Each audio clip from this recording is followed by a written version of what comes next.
chỉ mua sẵn nhà rồi ít chồng nữa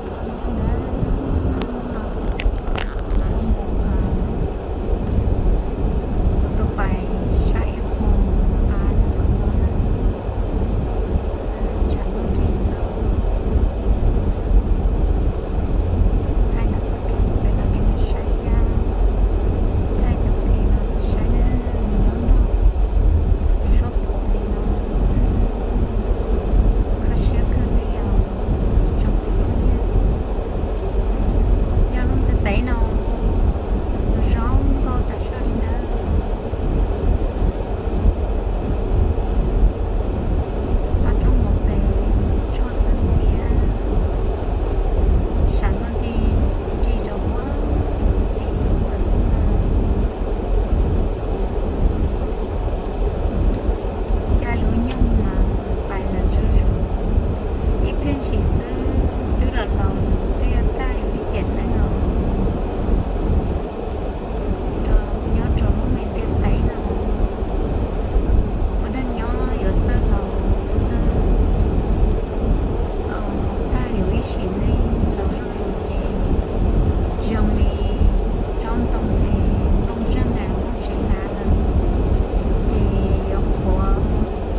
tết cho nó mà là tia là chỉ bố dùng cả là họ nó đó mà vừa trồng cá tao đó nhớ là nó nhảy kề nó thì để tua của mà đi nó được thả xem được một cả một like của khách tế đó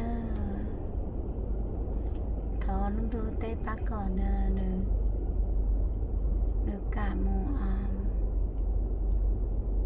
like của khách tế rồi còn thay xem được một cả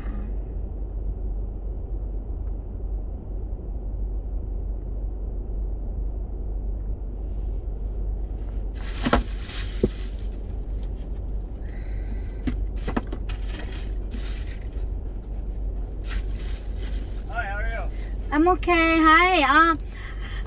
You have that tractor that you can plow the farm, right? Yeah, with tractor. Yeah. I need somebody plow my property. I want to grow vegetable this year, so What do you want to grow? vegetable. Vegetable. Oh, vegetables. Okay. Yes. Yeah. And where's that? It's indoors. Indoors? Yes. Cricket.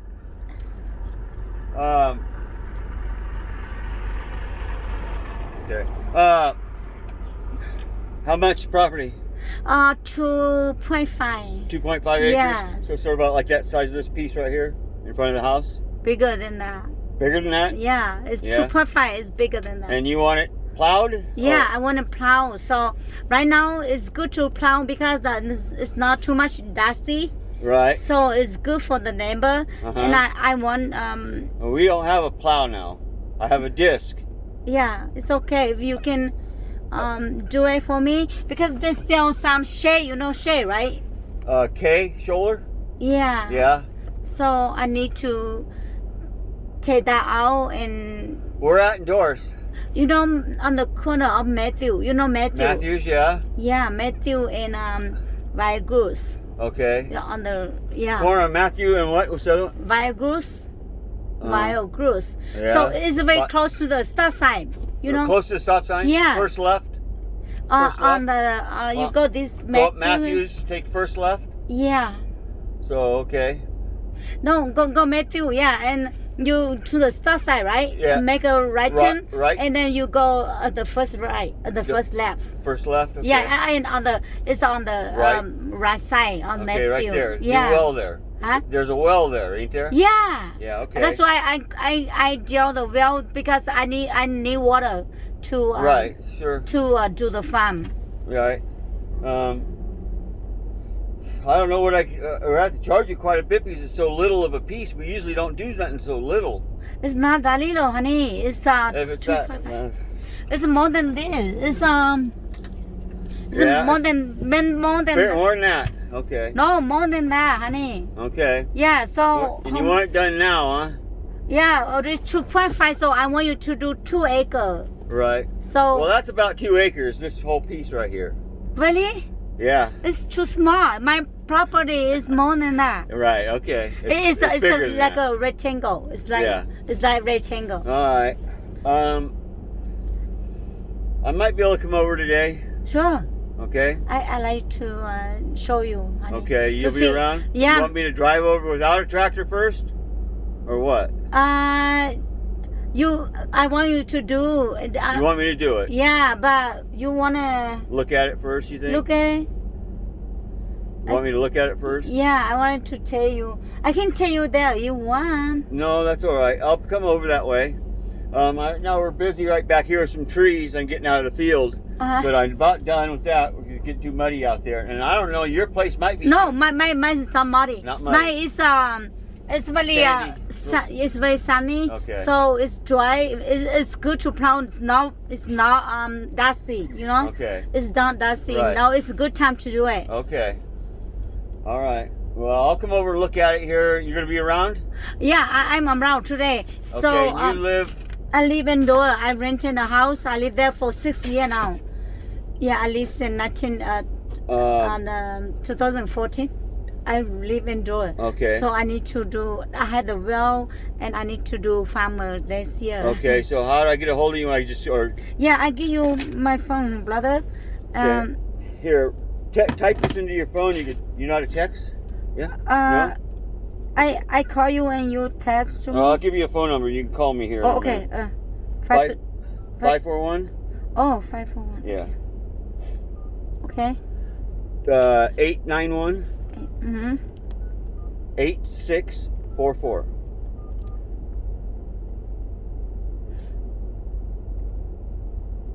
Here. 8644. Yeah. And you know servers, just go down the road and call me when you head home. All right? And I'll come here. I'll get it. Okay.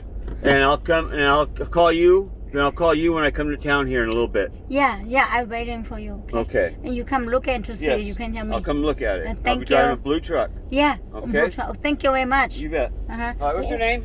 Ning. Neng. Ning? Yeah. Okay, Bob. Okay, Bob. Okay. Easy name. Okay. All right. Thank you. Thank you. Bye. Bye-bye. See you later. Okay, a little bit. Okay. Come on, dog. Okay. Cô tôi cho đến đó nữa, thì cô tôi chia tụi mình cá nữa nói giờ, mình phá cô like cô họ đó nữa, xong rồi cô yêu ở tây nữa, thì nữa hạt tiề ít liền mà lấy tôn, thằng nữa, ít chỉ nữa mà lấy nó, nữa mà lấy tôn nữa, okay. So 8644. Chắc là nó chỉ mua sinh nhà nó chỉ cô đã cá lòng trẻ thì ít lên nữa ai còn nữa thì mà đi còn nữa tua lai tây đâu cô nó còn nữa chẳng lẽ lai nữa khó thế nữa hạt tiền mỏ đi đó chỉ còn nó giờ đó chỉ về cô khó mà chắc chắn tu thì tới đầu nữa chuyện có đó có tham ăn đà xin nè hoàn toàn lớn nó mà tới rồng bò rồi trở ra thì cái gì ngon nữa thì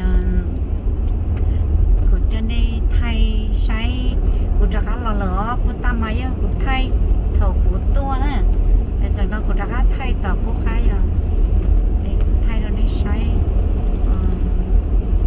mù đi nó nè thế nó chỉ tới rồi